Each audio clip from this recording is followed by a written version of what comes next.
The Matrix is one of the greatest metaphors ever. Machines invented to make human life easier end up enslaving humanity. This is the most common theme in dystopian science fiction.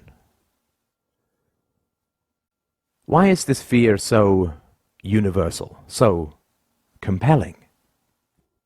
Is it because we really believe that our toaster and our notebook will end up as our mechanical overlords?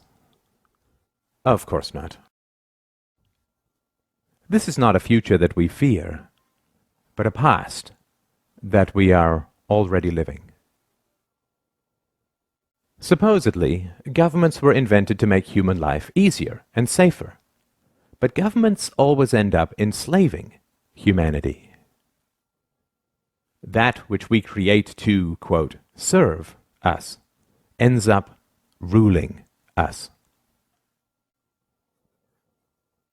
The US government, by and for the people, now imprisons millions, takes half the national income by force, overregulates, punishes, tortures, slaughters foreigners, invades countries, overthrows governments, imposes 700 imperialistic bases overseas, inflates the currency, and crushes future generations with massive debts.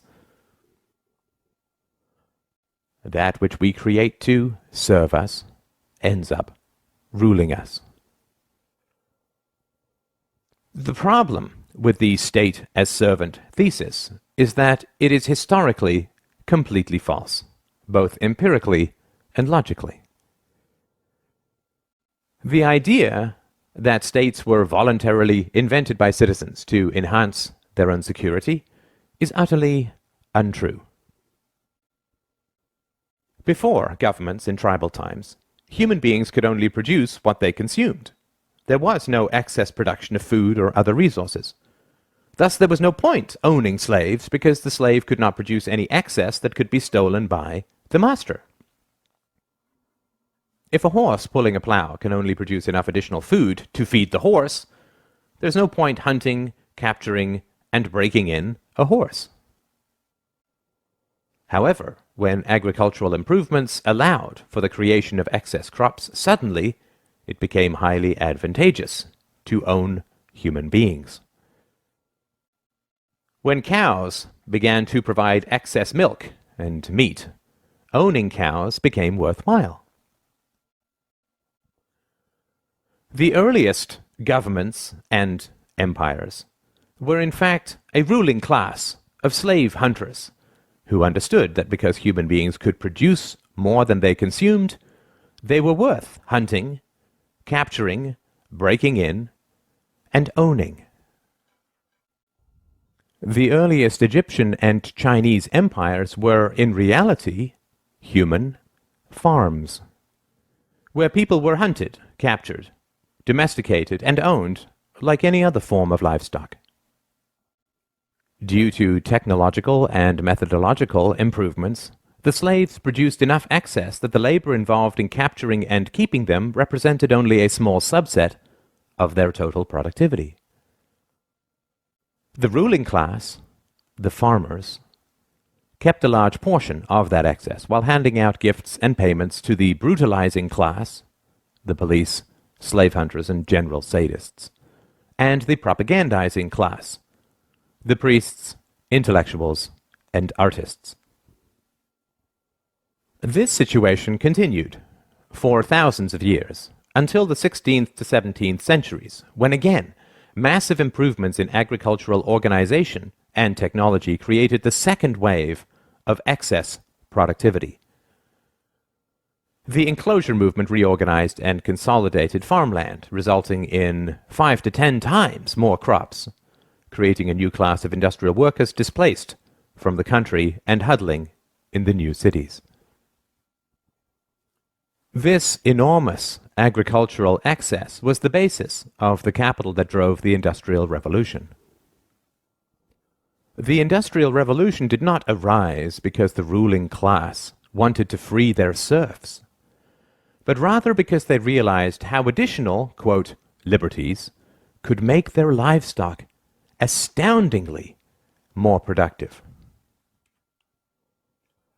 When cows are placed in very confining stalls, they beat their heads against the walls, resulting in injuries and infections. Thus, farmers now give them more room, not because they want to set their cows free, but rather because they want greater productivity and lower costs. The next stop after free range is not freedom.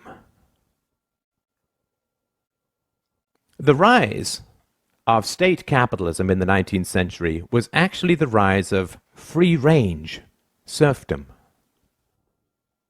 Additional liberties were granted to the human livestock not with the goal of setting them free, but rather with the goal of increasing their productivity. Of course, intellectuals, artists, and priests were, and are, well paid to conceal this reality. The great problem of modern human livestock ownership is the challenge of enthusiasm. State capitalism only works when the entrepreneurial spirit drives creativity and productivity in the economy. However, excess productivity always creates a larger state and swells the ruling classes and their dependents, which eats into the motivation for additional productivity. Taxes and regulations rise, state debt, future farming, increases, and living standards slow and decay.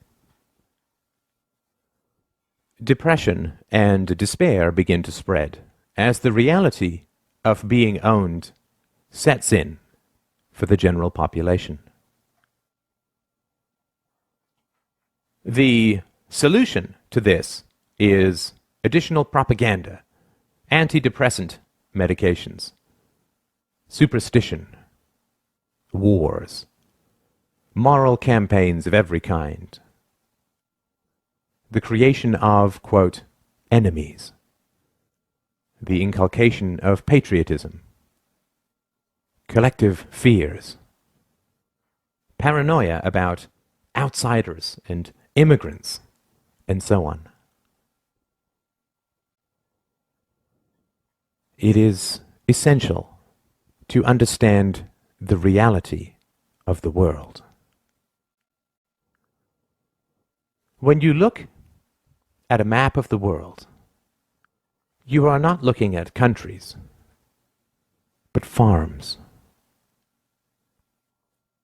You are allowed certain liberties, limited property ownership, movement rights, freedom of association and occupation, not because your government approves of these rights in principle, since it constantly violates them, but rather because free-range livestock is so much cheaper to own and so much more productive.